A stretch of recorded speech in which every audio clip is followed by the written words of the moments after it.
George Arnstein was born in Stuttgart, Germany in 1924. As a member of a Jewish family, his early years were marked by the rise of anti-Semitic Nazism. This prompted his family to immigrate to the United States in 1938. He joined the Army in 1943.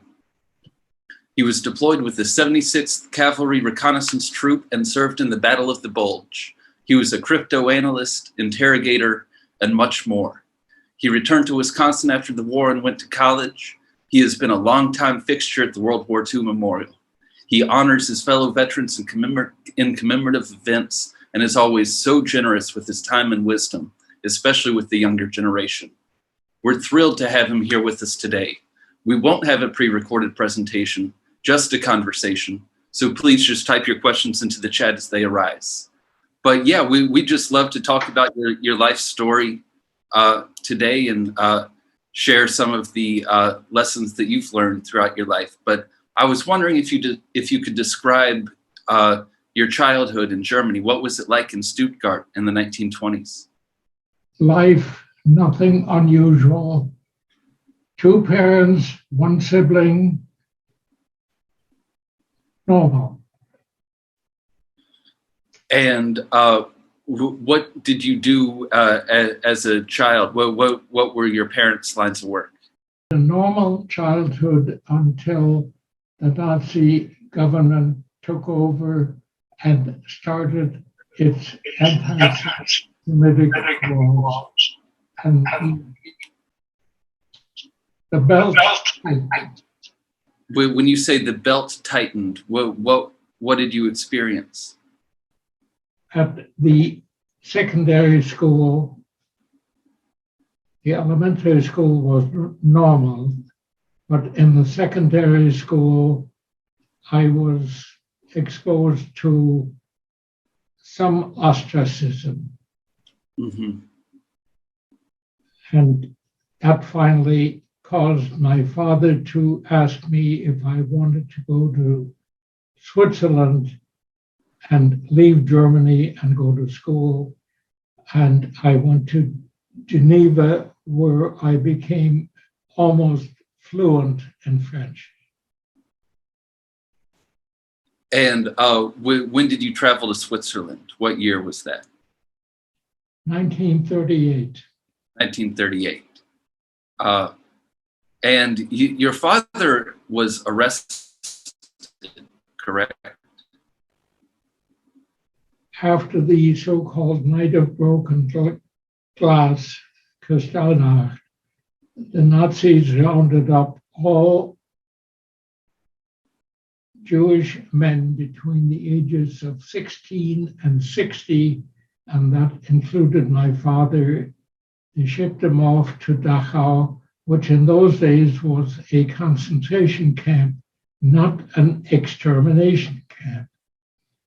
And to put it bluntly, they had more prisoners than they expected, and they started releasing people. My father was released by signing 2 pieces of paper. One, that he had not been treated badly. 2, that he would leave the country within 3 weeks or something like that. He could sign that in good faith because we had the so-called, we were scheduled for an interview at the United States consulate, and indeed we were able to keep that date. We passed and got our immigration visas to the United States. Did your father ever talk about his time in Dachau? No. No. He was visibly a broken man. He may have talked a little bit. For example, he mentioned about the only thing I can remember his saying, because he had served in World War I, and most of the prison guards were veterans of the German army. He kind of knew how to behave in that environment, and thus was maybe not quite as badly treated as others. He was able to conform. That's all I can remember. Understood. And then how long did you spend in Switzerland before coming to the United States? Approximately 9 months. And I went from Geneva, Switzerland, directly to Paris to meet my parents. And then we proceeded to the port of embarkation and managed to cross the Atlantic. We arrived in New York January 2nd, 1939. January 1st being a holiday, we couldn't disembark. Oh, okay. Well, what was that trip like across the Atlantic?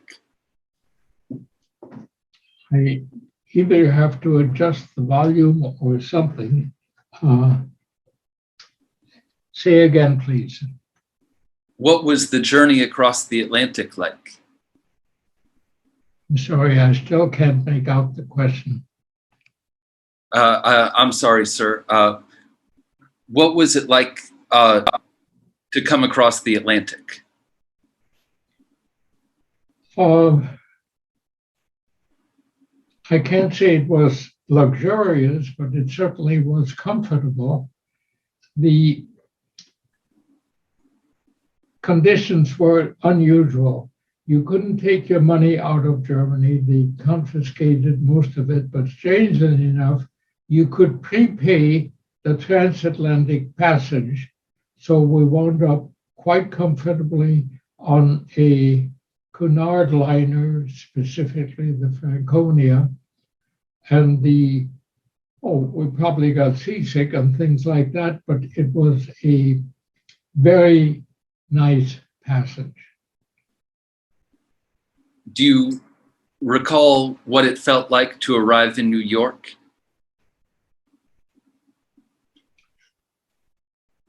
Not clearly, but we had extended relatives who welcomed us.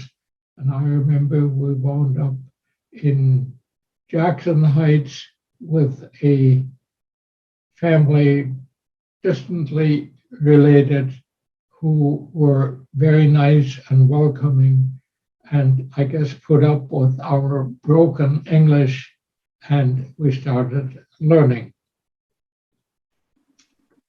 How old were you at that point? 14.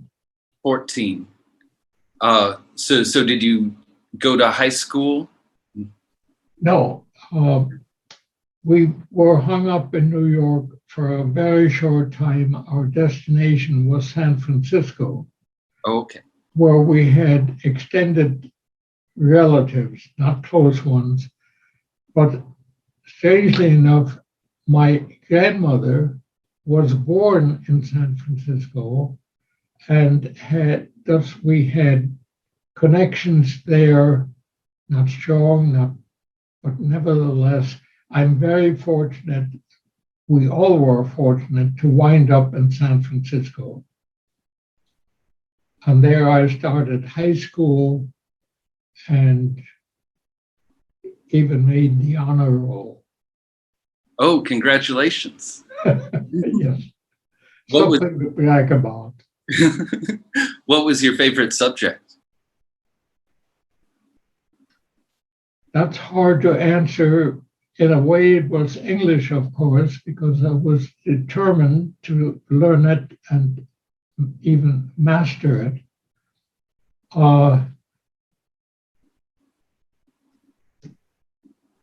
And of course, after high school graduation, in due time, I was drafted and became a member of the United States Army, and then specifically the cavalry. How did you feel about getting drafted when that notice came? I'm sorry, I still have trouble. Say again. How did you feel about being drafted when that notice arrived? It was something I waited for, that I expected, and my turn came, and I can even say I was pleased.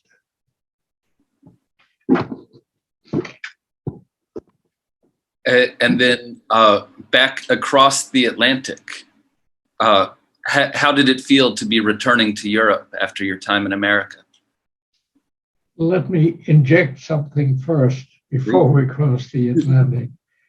I had an unusual basic training. Mhm. I was sent to Fort Riley, Kansas, the home of the cavalry school, and I took my basic training in the horse cavalry. That seemed incredible at the time. It was that unusual.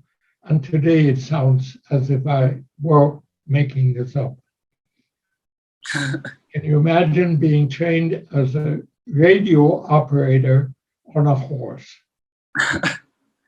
That is very odd. Yes. When did they take you from the horses to the armored cars?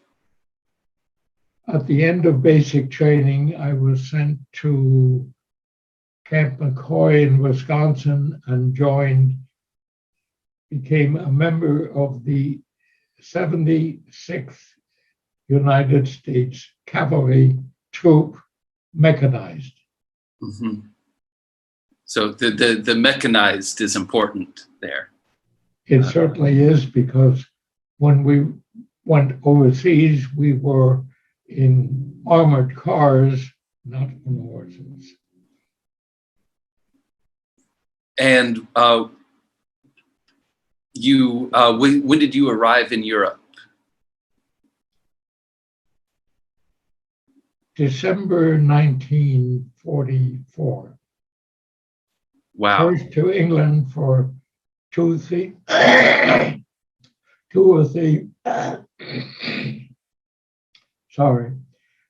or three weeks, and then we crossed the channel and landed in, I don't remember, either Cherbourg or Le Havre, literally in December 1945, where I had left in December 1939. Oh, wow. What were your emotions like when you arrived back? I don't recall. This was routine. It was to be expected. I was 18 or 19 years old, and the war had been going on. The United States became involved in 1941 after Pearl Harbor.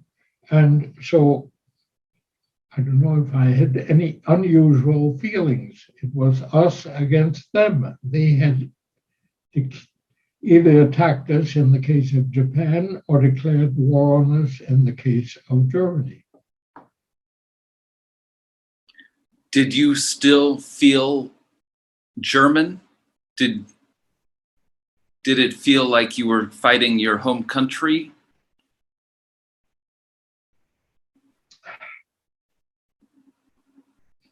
Yes and no. Of course, it was my former home country, but I was an American, and I was convinced that I was fighting for my new country, which was my home. So emotionally, it was very simple. Understood. And then December 1944, the Battle of the Bulge broke out very quickly after you arrived, correct? Yes. In fact, we were one of the reserve divisions and were committed as part of the counterattack. And what do you recall of that time? What was it like to be there? More than anything else, the bitter cold. By this time, we couldn't change our uniforms. We were dirty, we were smelly, and above all, didn't get much sleep because we had, even when we were not committed, we still had to pull self-protective guard duty. And as I said, overwhelmingly cold. Did you have to stand outside for the guard duty? Were you standing outside for the guard duty? We took turns, 1 hour on, and that meant if you were lucky, it was at 9 p.m. that you had to go out and get dressed and warmly and pull your guard duty. If your turn came at 3 o'clock in the morning, it meant getting out of a fairly warm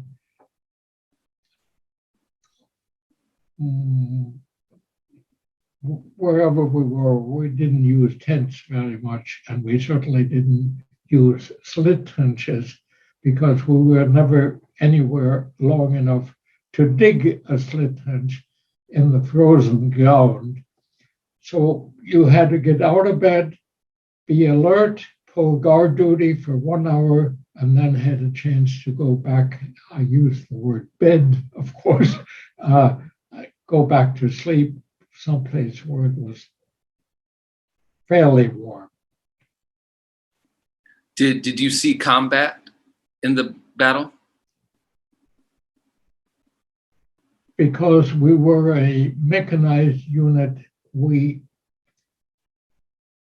were not committed in the usual sense. It was more like hit and run or run patrols.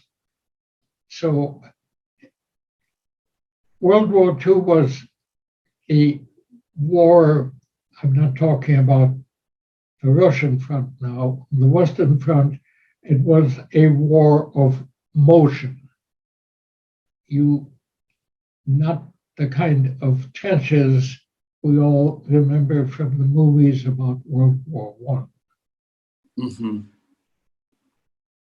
And what was your role with the unit? I read that you served as a crypto analyst.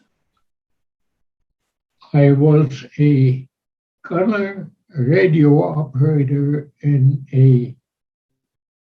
an armored car model M8, which was not a tank. It had wheels, and as I said, it was an armored car.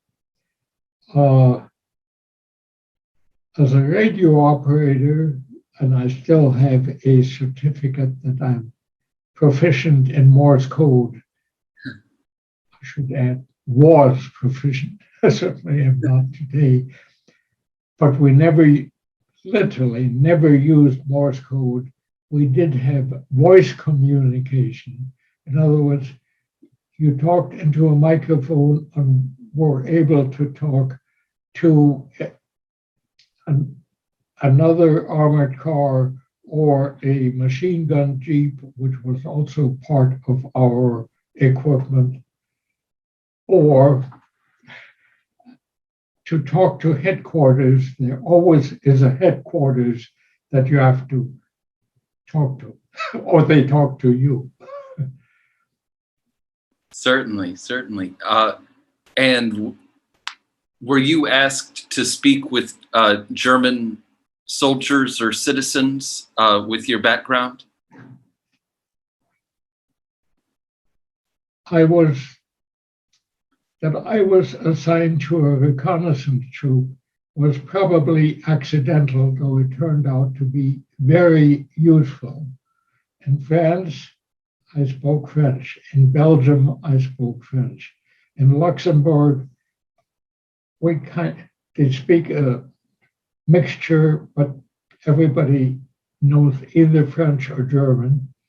And when we crossed over into Germany as part of the final campaign and assault, the guys in my outfit were not terribly surprised that, oh, that's George. In France, he spoke French, and in Germany, he speaks German. Did you have good friends in the unit? Yes and no. There were some people who were in my basic training outfit. And so in that sense, we certainly were fellow transferees. And yes, I had friends, and I kept in touch with some of them, as many as possible, after the war. That's a story unto itself, reunions and things like that. I'd love to talk more about that, but I'm also curious, how did the war end for you? You were in Germany for a while, correct? We kept going eastward, and the Soviet Union, which of course was our ally, advanced westward, and we finally joined up in the vicinity of a town called Chemnitz. Well, that's a city, which for a while was named Karl Marxstadt, but it's Chemnitz. We specifically linked up in a fairly small town called Limbach. And that, of course, I remember our orders for the whole division, not for our troop in particular, to advance cautiously because our allies were advancing towards us, and the diminishing German troops were between us. So we had to be careful that whether we were dealing with enemy soldiers or, we hoped, oncoming allies. This was deep in the heart of Saxony.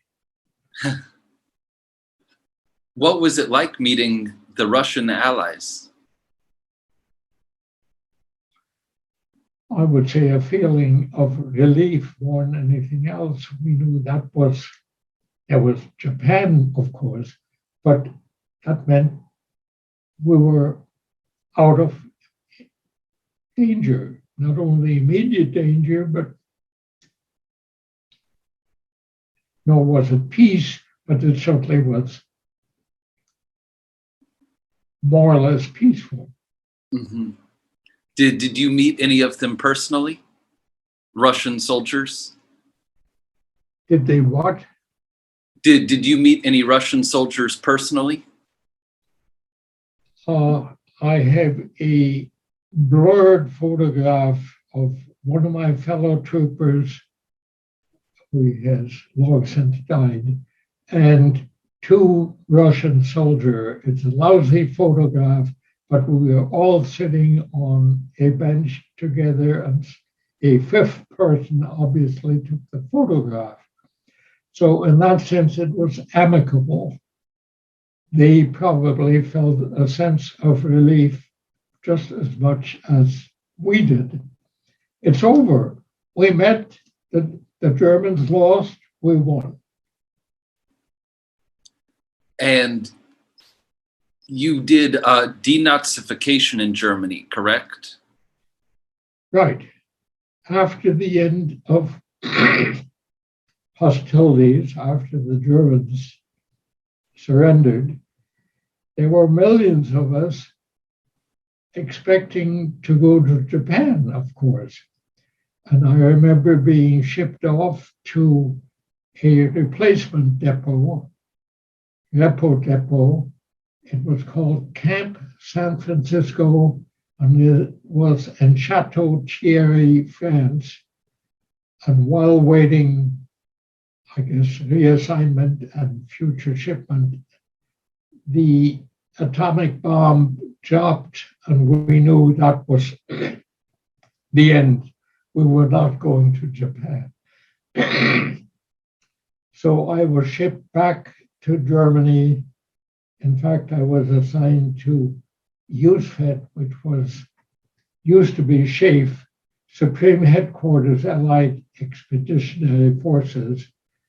But of course, after the armistice, it was relabeled as US Forces European Theater.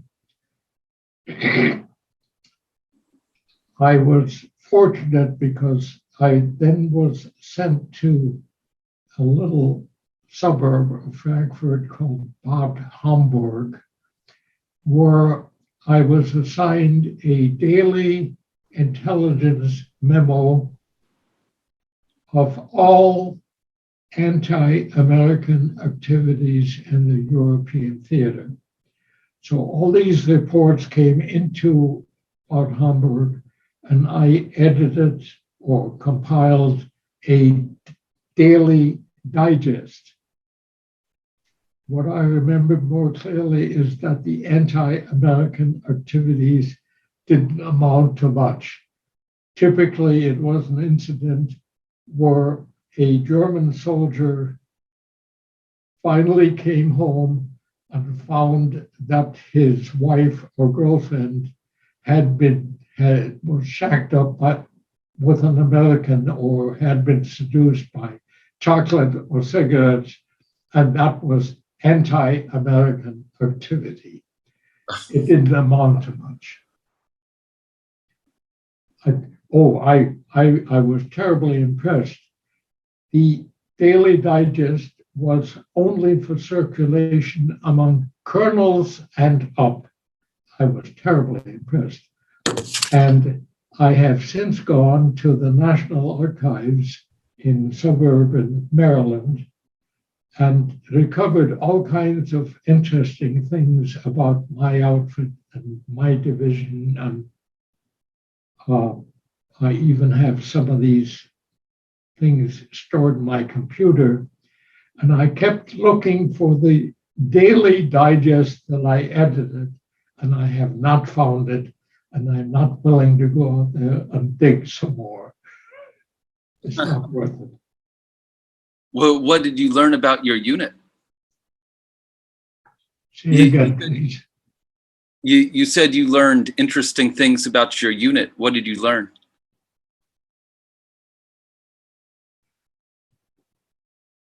In a way, routine, in the sense that you find that we were reassigned from the Third Army Patton to the First Army because we were further north, and Patton kept going eastward.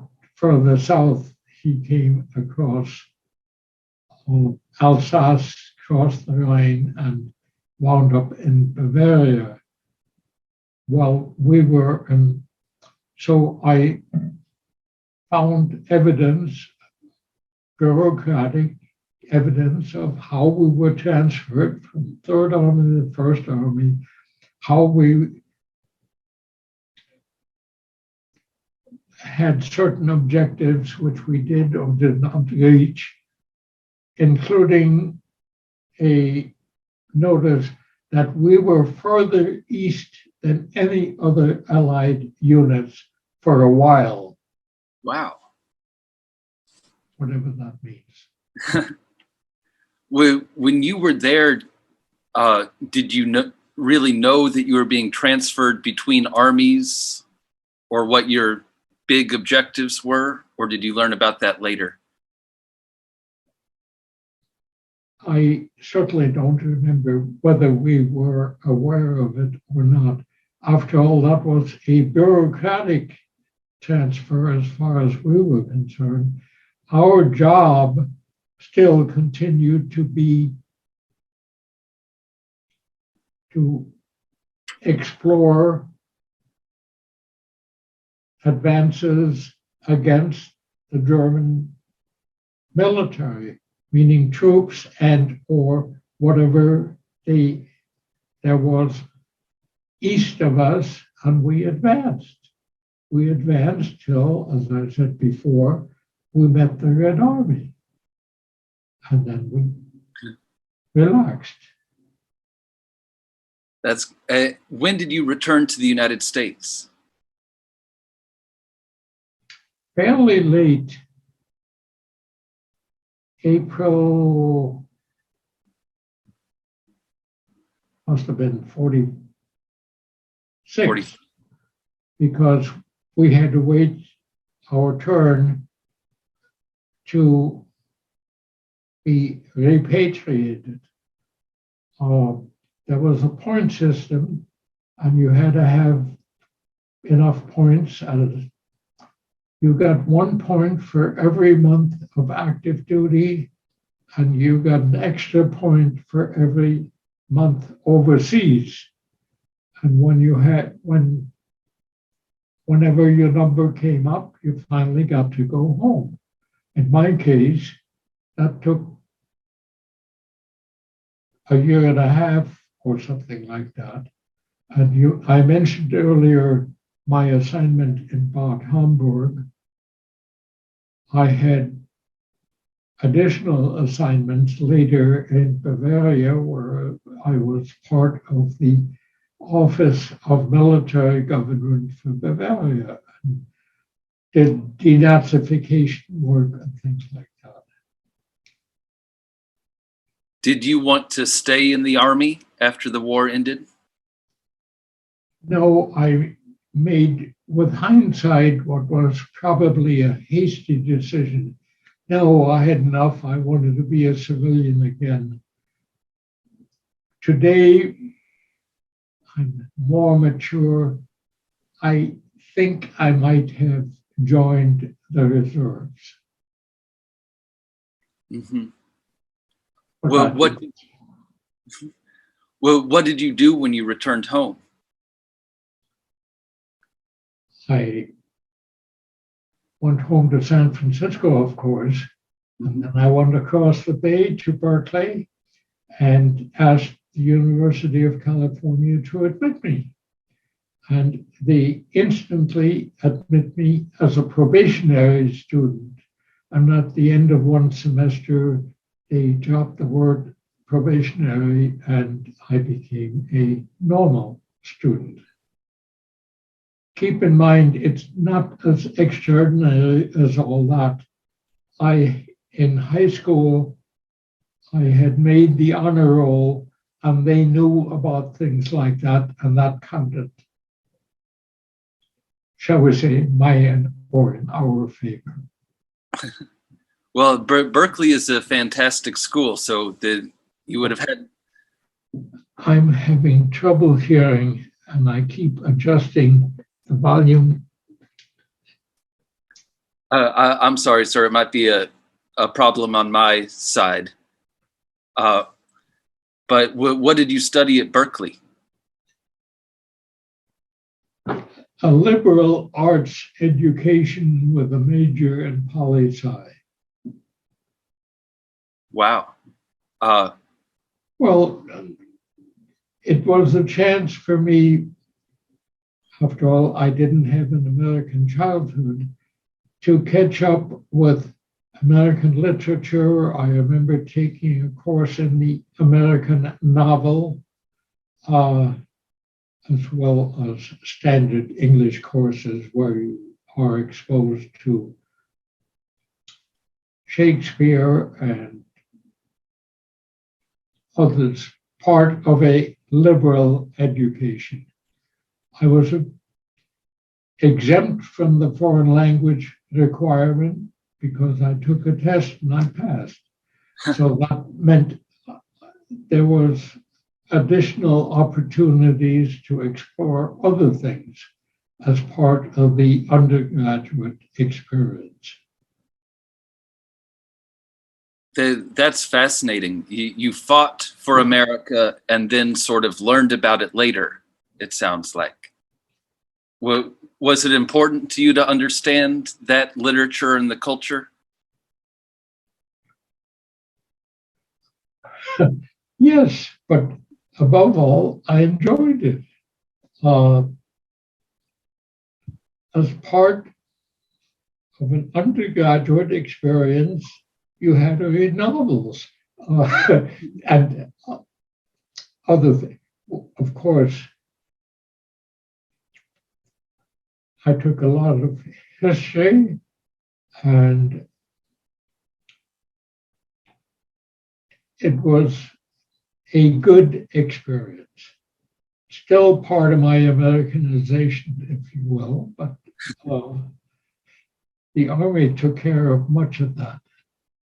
Certainly, certainly. Well, what did you do? What was your career after college?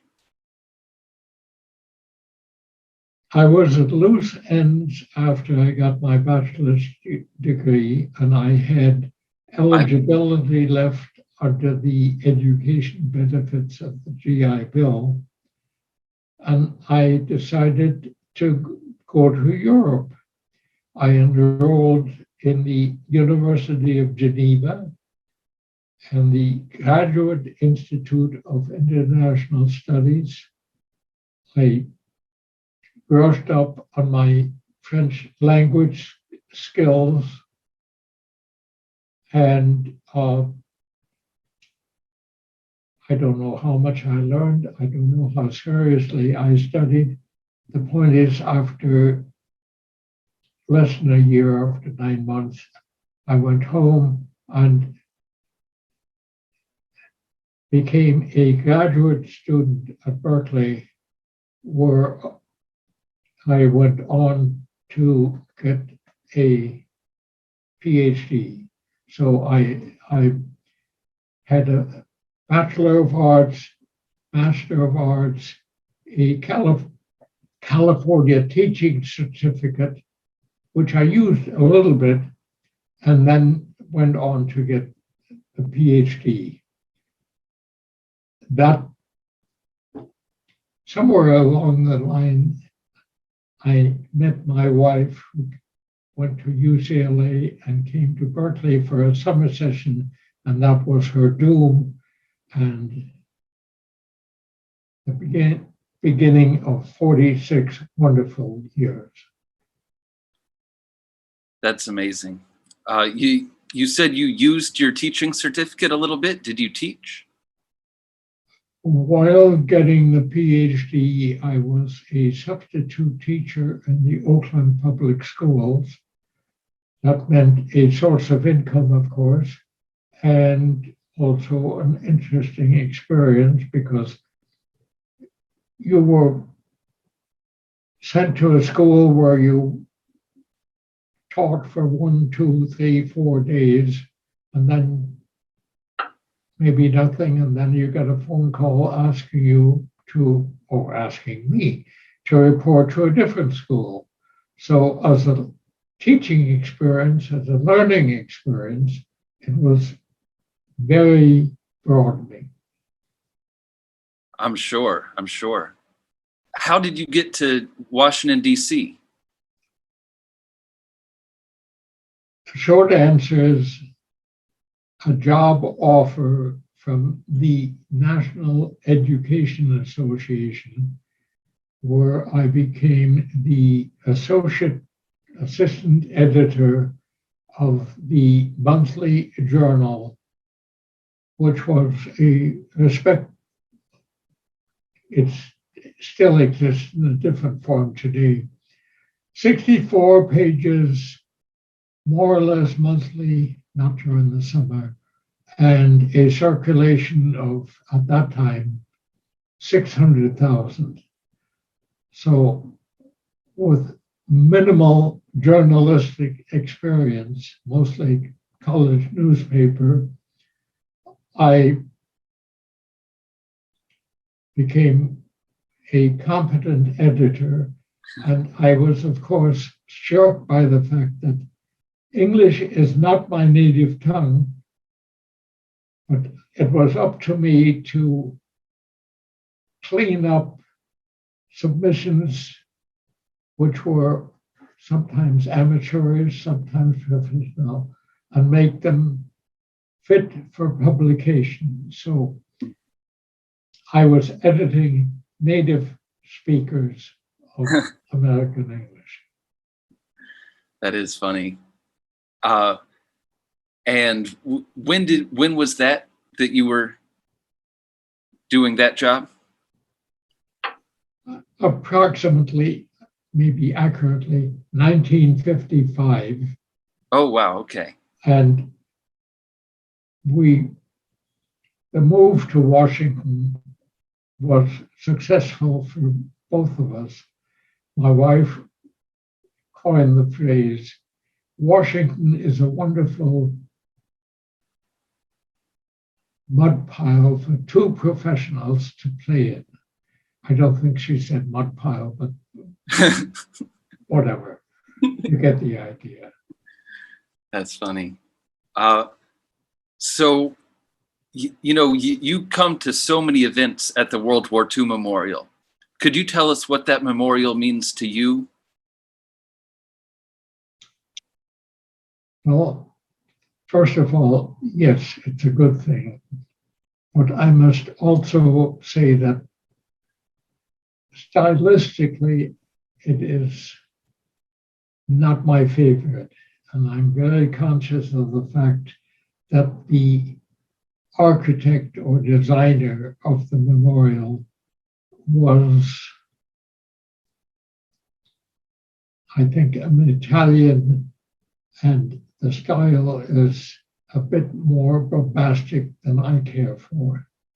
But it's there, it's visible, it is meaningful, so that's a good thing. What style would you prefer?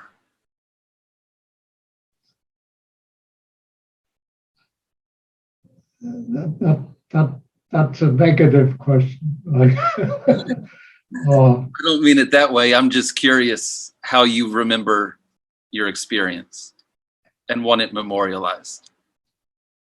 I find it, I think I used the word bombastic before, and if not, I will now use it again. The dignity of the Vietnam Memorial is impressive.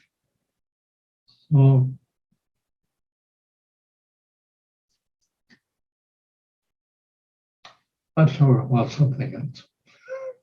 I certainly understand. And you're always, seems like you're willing to speak to the younger generation and tell them about your experiences. What do you want people my age to know about what your generation accomplished and sacrificed?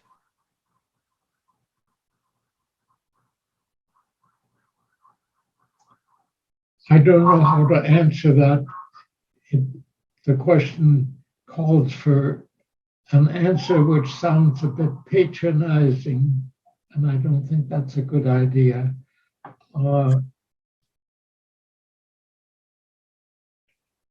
I think the important thing is we have been engaged in many, unfortunately, military operations since the end of World War II.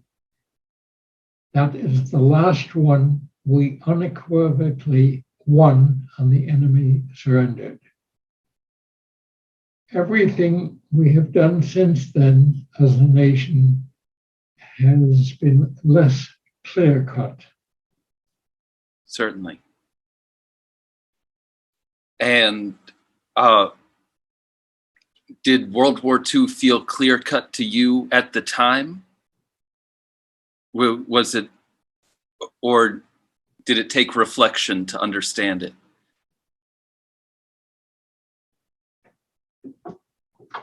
World War II, for me, more than most people, was unequivocally simple. Us, the good guys, against them, the bad guys. Certainly. There hasn't been anything as clear-cut since then, including Russia or the former Soviet Union. They were our allies. They were the good guys, more or less. It was not clear-cut.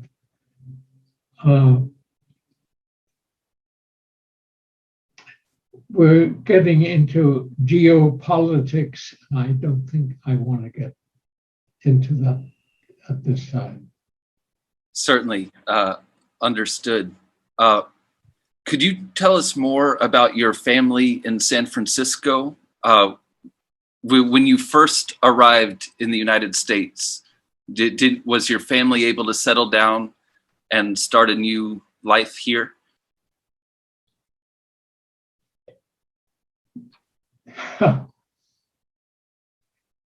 My great-grandfather left Bavaria and went to California during the gold rush.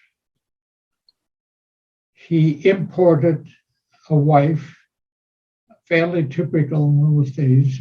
They wrote home to Bavaria, sent me a nice girl that I can marry, and that is conjecture how he married my great-grandmother. They had 6 daughters, including my grandmother, who was born in San Francisco on September 20th, 1924. No, 1865. My name is George because her name, my grandmother, was Georgiana, and my birthday, September 20th, happens to be the same as hers, September 20th. Not quite the same year, of course. So there are links to San Francisco because some of the 6 daughters kept in touch with each other. They went back to Europe where they married, including my grandmother, who married a distant cousin who was Bavarian. So that's how my childhood was German, with an American grandmother who spoke less than fluent English because she had forgotten most of it. But there were always references to San Francisco, California, an extended family there. So when the time or the opportunity came to emigrate, fortunately, the destination was San Francisco. Certainly. Do you miss San Francisco at all, or do you prefer DC? I've lived here for 65 years or something like that. I've become a member of the community. I have 3 different mayors appointed me to 2 local, or reappointed me to local commissions. Most recently, don't laugh, the Commission on Aging. So yes, this is my home. I identify with DC. I'm nostalgic about California, but my late wife is the one who reminded me, but George, our friends here are more meaningful than the ones in San Francisco, or California, which become more and more distant. Certainly. Well, we're getting to about the end of our time, but Dr. Arnstein, I just want to thank you so much for sharing your stories today. I hope I did well, but I'm not as mechanically, meaning audio and visual, as I used to be. After all, I'm 97 years old. I'm in good health, but I'm not as mentally agile as I used to be. So thank you for giving me a chance to be part of this presentation. Goodbye. Thank you, sir.